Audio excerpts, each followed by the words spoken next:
আসসালামু আলাইকুম। এখন একটি বাইক সেল করলাম GSX-R। ভাই এই বাইকটা এই বড় ভাইয়ের কাছে বিক্রি করলাম, কত টাকা বিক্রি করলাম এবং সম্পূর্ণ গাড়ির কাগজপত্র বুঝে পেয়েছে কিনা এবং নেওয়ার আগে বাইকটা টেস্ট ড্রাইভ দিয়েছে কিনা সেই সম্পর্কে বিস্তারিত জানবো ভাইয়ের মুখে। আসসালামু আলাইকুম। ওয়ালাইকুম আসসালাম। ভালো আছেন? ভালো আছি। এই বাইকটা কত টাকায় কিনলেন? এই ব্যাগটা আল্লাহ দিলে আলহামদুলিল্লাহ আমি 1,70,000 টাকা কিনছি। 70,000 টাকা, 1,70,000 টাকা কিনছেন। নেওয়ার আগে কি চালাইছিলেন? নেওয়ার আগে চালাই দেখে নিছি। আমাদের হচ্ছে কি পেপারসের গ্যারান্টি, পেপারসের ঝামেলা হলে সেটা দায়ভার আমরা, যান্ত্রিক কোনো গ্যারান্টি দিই না। কেননা আমাদের গাড়িগুলা বেশিরভাগ গাড়িগুলো পুরাতন গাড়ি এবং সবচেয়ে কম দামে, যেমন GSX-R একটা পুরাতন কিনতে চাইলে প্রায় 2.5 লক্ষ 3 লক্ষ টাকা লাগে, যেগুলো নতুনের মতো। এগুলো অনেক ওল্ড গাড়ি, আমাদের বেশিরভাগ গাড়ি পুরাতন, যার কারণে আমরা একটু কম টাকায় বিক্রি করতে পারি এবং গ্যারান্টি দিতে পারি না, কারণ আমাদেরও কাস্টমার গ্যারান্টি দেয় না।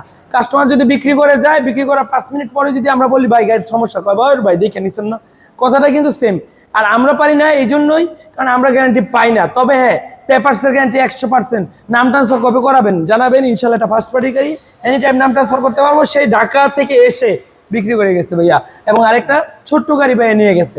তো ভাইয়ের জন্য দোয়া রাখবেন, ভাই যেন সুস্থভাবে সুন্দরভাবে যেতে পারে, আমাদের জন্য দোয়া রাখবেন, আমরা যেন কম প্রাইসে বাইক সেল দিতে পারি। আল্লাহ হাফেজ।